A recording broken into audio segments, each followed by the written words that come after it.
Tapos tumutubo siya. Ano na pakiramdam niya, masakit. Ginhawa kayo.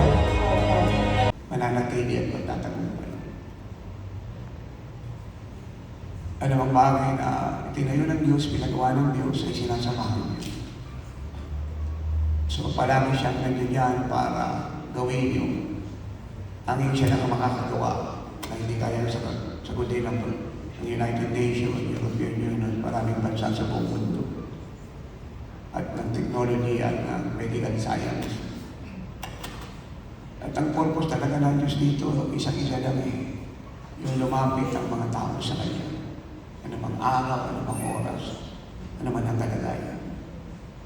Ito yung nagpapakaming sa akin ng gusto Kasi pwede tayong lumapit sa Kanya ng madaling araw, ang hali, hapon, gabi, saan man tayo naroroon, sa pamamagitan ng panalangin, pagtawag sa Kanya, panunood ng programa ng oras ng himala.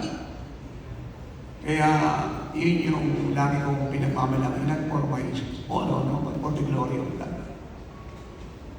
Na ang Diyos ay nasa oras ng himala.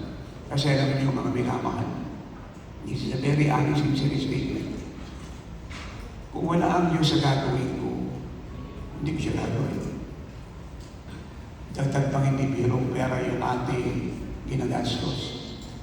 Wala naman itong supporter ng politician, negosyante, at kung pag-aaralan yung oras ng himala, saksi yung mga television, network, radio networks, na wala namang kaming plugging or advertisement ng anumang business. Napakahalaga po nito sa ministeryo ito ang inyong mga ginagawa na sa pamamagitan nga po nito ay may parating po namin at maibahagi kung ano nga po ba ang oras ng himala.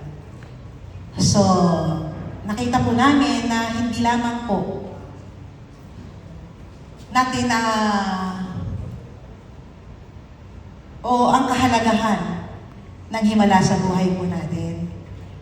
Dahil po sa pamamagitan ng ministeryo ito, maging sa buhay po namin, ito po ay nag-start sa kalsada na may 15 congregation na sabihin natin zero balance, wala. But nang tinawag nga po ang man of God bilang apostol ng Diyos ay hindi lang po kami nag-stay sa kalsada. May 15 congregation. Ngayon po, more than 15 million congregation po ay nakarating na po sa oras ng himala. Sa pamagitan nga po ng mga tinukoy ng man of God.